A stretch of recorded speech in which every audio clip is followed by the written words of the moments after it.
H1B visa પર અમેરિકામાં job કરતા અને આગળ જતા ગ્રીન કાર્ડ હોલ્ડર કે પછી સિટીઝન બનવાના સપના જોઈ રહેલા ઇન્ડિયન્સનો કપરો સમય હવે શરૂ થઈ ચૂક્યો છે. ડોનાલ્ડ ટ્રમ્પ સત્તા પર આવીને H1B વિઝા માટેના નિયમો કડક બનાવી દેશે તેવી મજબૂત અટકળો અને ડર વચ્ચે હાલ જે ઇન્ડિયન્સ યુએસમાં અલગ અલગ ફિલ્ડ્સમાં જોબ કરી રહ્યા છે તેમના માટે જોબ ટકાવી રાખવું પણ મુશ્કેલ બની રહ્યું છે. અમારા સાથી પર ટાઈમ્સ ઓફ ઇન્ડિયા આ મામલે અમેરિકામાં તેમજ હૈદરાબાદમાં કામ કરતા 8 પ્રોફેશનલ્સ સાથે વાત કરી હતી, જેમાંથી 3 લોકોનું એવું કહેવું હતું કે તેમને જે જોબ ઓફર આવી હતી તે વિઝા ઇસ્યુને કારણે રદ થઈ ચૂકી છે અને જે લોકો હાલ અમેરિકામાં જોબ કરી રહ્યા છે તેમના માટે પણ તલવાર લટકી રહી છે.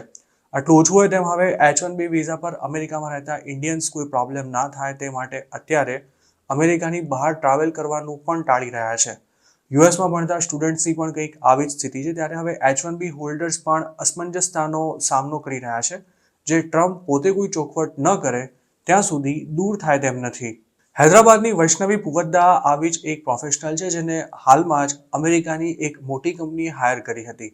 વૈષ્ણવીએ સેન ફ્રાન્સિસ્કો મૂવ થવાની તમામ તૈયારીઓ પણ કરી લીધી હતી, પરંતુ તાજેતરમાં તેને એવું જણાવાયું હતું કે તેની જોબ ઓફર કેન્સલ કરવામાં આવે છે.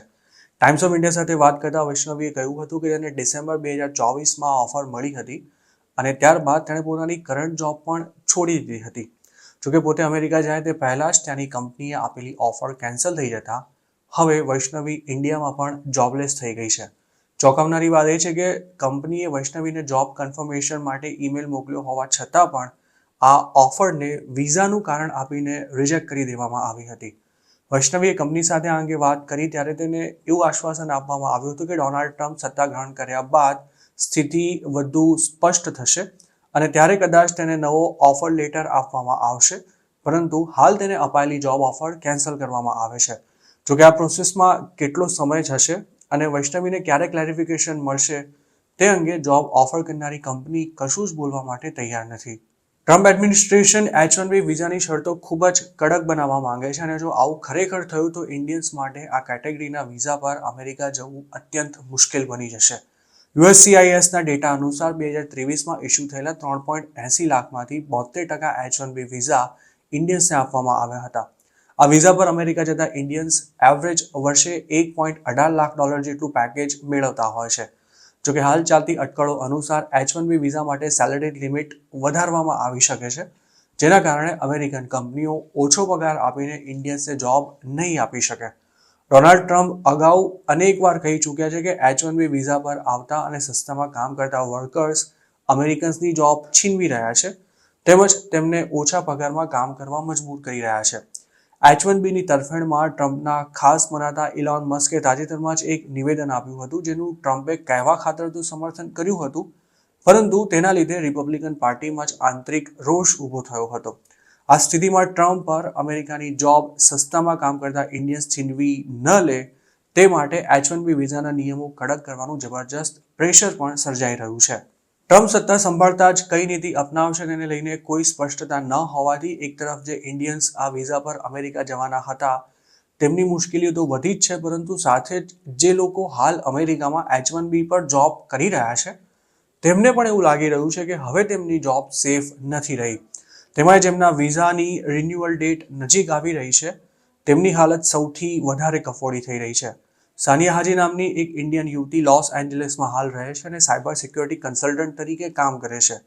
તેની કંપની અગાઉ તેના H1B રિન્યૂ કરવા માટે સ્પોન્સરશિપ ચાલુ રાખવા તૈયાર હતી, પરંતુ હવે તેનું એવું કહેવું છે કે આ મામલે વધુ સ્પષ્ટતા ન થાય ત્યાં સુધી આ પ્રોસેસ આગળ નહીં વધી શકે. સાનિયા 2022માં US મૂવ થઈ હતી. માસ્ટર્સનો અભ્યાસ પૂરો કર્યા બાદ જોબ ઓફર મેળવનારી આ યુવતીને તેની કંપનીએ કહ્યું હતું કે માર્ચ 2025ની લોટરી માટે તેનું નામ રજિસ્ટર કરવામાં આવશે. જોકે હજુ સુધી કંપની તેના માટેની કોઈ જ પ્રોસેસ શરૂ નથી કરી. હાલ સાનિયાની જોબ ચાલુ તો છે, પરંતુ માર્ચ 2025 પછી શું થશે તે કંઈ જ નક્કી નથી. જો જોબ ના રહી તો સાનિયાને ઇન્ડિયા પાછા પણ આવવું પડી શકે છે. અમેરિકન કંપની તરફથી હાલમાં જોબ ઓફર મેળવનારી તેલંગાણાની એક યુવતી પોતાનું નામ ન આપવાની શરતે અમારા સાથી અખબાર ટાઈમ્સ ઓફ ઇન્ડિયા સાથે વાત કરતા જણાવ્યું હતું કે ખાસી મથામણ બાદ તેને એનાલિસ્ટની પોસ્ટ પર જોબ મળી હતી, પરંતુ તેને સ્પોન્સર કરવા તૈયાર કંપની હવે પીછેહઠ કરી રહી છે. ઘણા સમયથી બેકાર બેસી રહેલી આ યુવતીને H1B વિઝા મળશે કે નહીં તે નક્કી ના હોવાથી તેની હાથમાં આવેલી જોબ જતી રહે તેવી સ્થિતિ છે. તેવી જ રીતે કેલિફોર્નિયામાં હાલ જોબ કરતા એક ગુજરાતી સોફ્ટવેર ડેવલપરે ટાઈમ્સ ઓફ ઇન્ડિયા સાથે વાત કરતા જણાવ્યું હતું કે તેની પાસે વેલિડ વિઝા છે અને જોબ પણ ચાલુ છે, પરંતુ હાલમાં જ તેની કંપનીએ છટણીની જાહેરાત કરતા તેને પોતાની જોબ સિક્યોર નથી લાગી રહી. કંપનીએ હજુ એવી કોઈ સ્પષ્ટતા નથી કરી કે જે લોકો હાલ H1B પર છે તેમની છટણી થશે કે કેમ, પરંતુ જે સમયે આ જાહેરાત કરવામાં આવી છે તેના પરથી એવું જ લાગી રહ્યું છે કે હવે H1B પર કામ કરતા લોકો પર તલવાર લટકી રહી છે. જો કોઈ H1B હોલ્ડર અમેરિકામાં પોતાની કરંટ જોબ ગુમાવે તો તેને પોતાનો સ્ટે કન્ટિન્યુ રાખવા માટે 60 દિવસની અંદર બીજી જોબ શોધી લેવી પડે છે અને જો 2 મહિનામાં નવી જોબ ના મળી શકી તો H1B વિઝા કેન્સલ થઈ જાય છે તેમજ તાત્કાલિક અસરથી અમેરિકા છોડી પણ દેવું પડે છે. હાલ જે ઇન્ડિયન્સ H1B વિઝા પર અમેરિકાની અલગ અલગ કંપનીઝમાં કામ કરી રહ્યા છે તેમને પણ હવે એ જ વાતનો ડર સતાવી રહ્યો છે કે જો લેટેસ્ટ છટણીના રાઉન્ડમાં તેમનો નંબર આવી ગયો અને 60 દિવસની અંદર તેમને બીજી જોબ ન મળી તો કદાચ તેમને અમેરિકા છોડી દેવું પડશે અને બીજી વાર US જવું તેમના માટે જરા પણ આસાન નહીં રહે.